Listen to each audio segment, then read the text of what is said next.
I'm Dr. Davis, and I'm a counselor in Albuquerque, New Mexico. I see about 30% kids. A single mom will often bring in her middle school son or her teenage son and tell me, my son's got anger issues. Tell me what that looks like. Describe his anger issue. Or I'll tell the kid, describe what it looks like when you get angry. And they'll mention things like slamming the door, stomping off to the bedroom, name calling, accusing, huffing and puffing and cussing. Some of those things are actually okay and normal and even healthy. There's only a few in that list that are unhealthy. Name calling, blaming, accusing, those are not healthy. But the others, it's really good for the kid to get their frustrations out, to get the anger out. And we'll talk about that a little bit later. The most important principle to remember when dealing with our anger is that we want to stay in control. Controlling your anger often leads to positive results.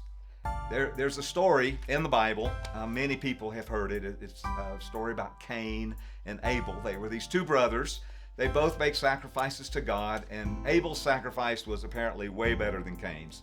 And it made Cain mad and jealous and upset with his brother, angry enough to want to kill his brother. And so God comes to Cain and says, sin is crouching at your door, you must master it. And with that, what I get from that is that we really need to be in control of our anger. You want to hold it in a little bit. You don't have to hold it in long, but for seconds you hold it in and you excuse yourself. You say, hey, I'm gonna have to step outside for some fresh air. Or, excuse me, I'm not feeling so good. I think I need to go to the restroom.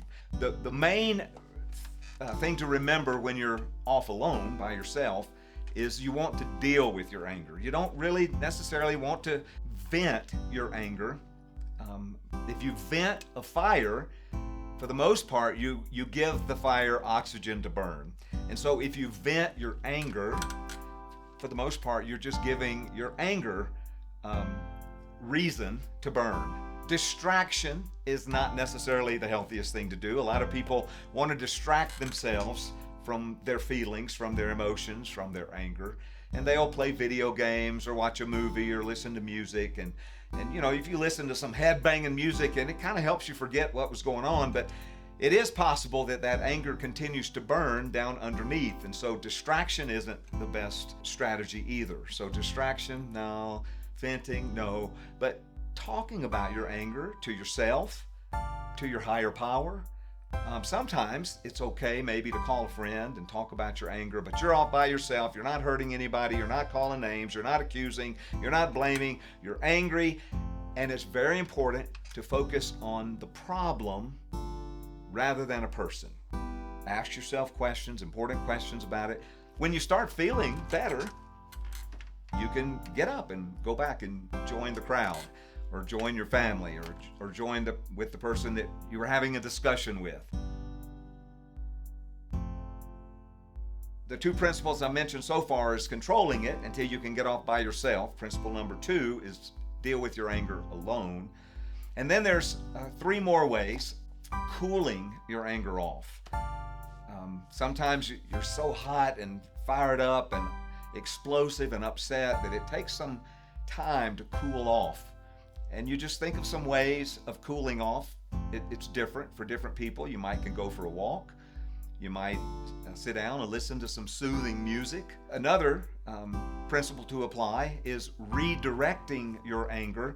That would look like punching a punching bag, or jumping on a trampoline and pounding your anger into that trampoline, redirecting your anger off of human beings and off of any living creature, animals, even plants, directing your anger off of living things onto inanimate objects.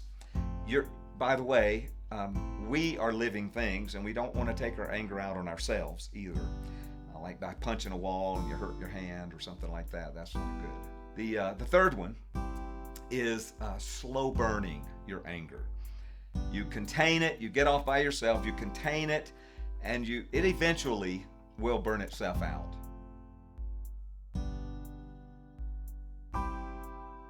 my first wife and I got divorced because we argued a lot, right? And so we would get mad at each other. And when I would get really, really angry, I would go into my home office and I would lay down on the floor. And I'm not sure why I did that, except to maybe reduce the distractions. I would put my feet up in this chair, actually, and I would lay on the floor and stare at the ceiling and go over what had happened in our fight or our troubles. I would maybe talk to God about things, prayer, meditate. I would try to relax, calm down, and I would deal with that anger. And I remember one time, it took me like 45 minutes to calm down and to get over it. So I'm over it, and I'm like, I think I'm good. So I get up off the floor, and I go toward the door, and when I open the door, I hear pans and cabinets slamming and dishes cracking and just different things going on down the hall, which kind of lit me up again. So now I'm like still angry. I dealt with it for another 15 or 20 minutes. And I started feeling better and calmed down and relaxed. And so I stand up and I go to the door, I open it, I walk down the hall, and I probably shouldn't have, but I said, hey, is there anything I can help out with? And maybe she said something unkind to me. It really wouldn't matter. I got angry again. I had to march right back to my office, lay down on the floor, put my feet up in the chair again, stare at the ceiling, deal with my anger some more, talk to myself some more, pray a little bit more, maybe 5 or 10 minutes this time. And so I started feeling better.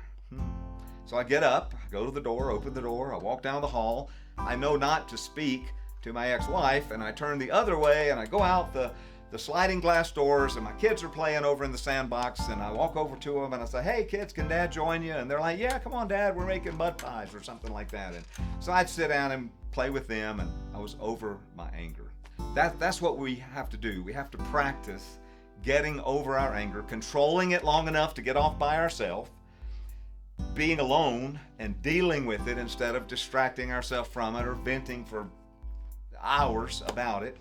Learning ways to cool off, redirect our anger, slow burn our anger. And so there's this cartoon where Yosemite Sam inherits like $1 million.